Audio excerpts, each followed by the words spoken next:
On June 13th, the Blessed Virgin spoke about devotion to the Immaculate Heart.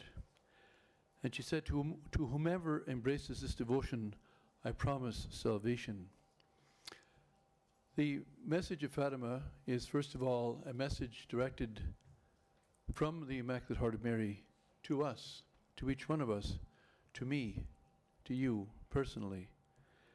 And we should not lose sight of that, as Pope John Paul II said when he went to Fatima, that because the Blessed Virgin is a mother, everything about our lives is of interest to her.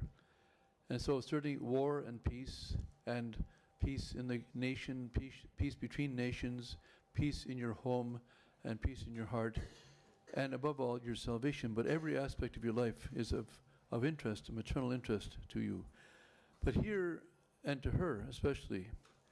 And so in June, she spoke about, and in fact gave the children a special grace to increase their love for her. It's a grace we should all ask for, and ask for every day.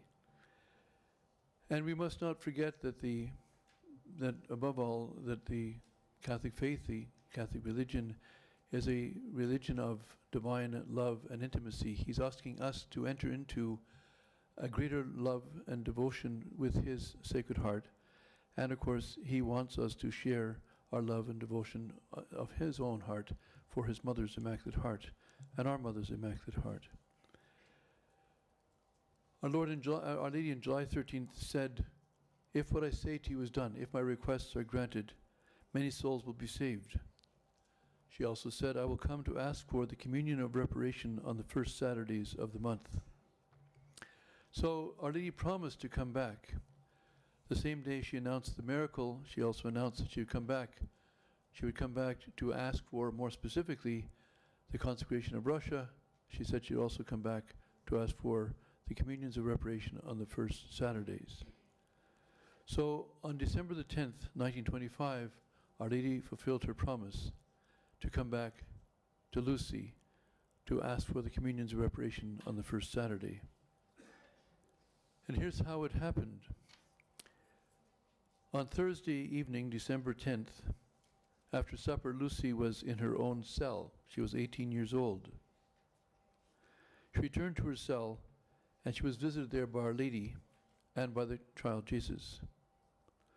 Now, Lucy describes this, contrary to what Mr. Giuseppe De Carli says, she describes it in writing in 1925. She is at that time, as I said, 18 years old. But she describes it in a way of humility. She talks about her, meaning she speaks about herself in the third person. Here's what she says. On December 10th, 1925, the Most Holy Virgin appeared to her, and by her side, elevated on a luminous cloud, was the child Jesus. The Most Holy Virgin rested her hand on her shoulder.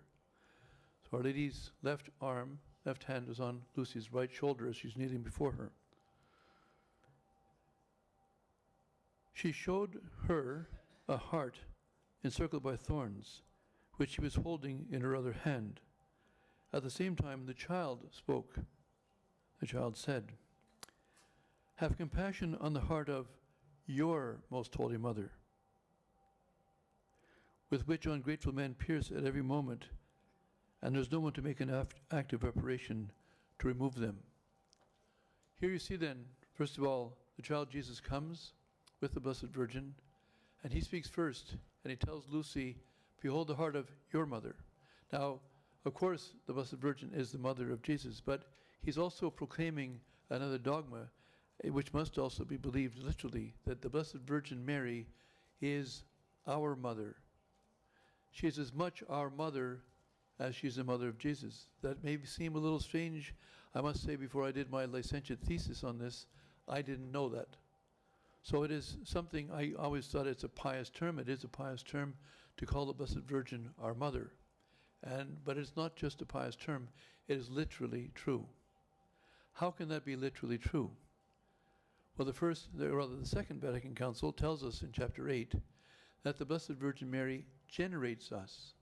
The word in Latin, I don't know, it's described in different translations differently, but the Latin text of of the Second Vatican Council says that she generavit.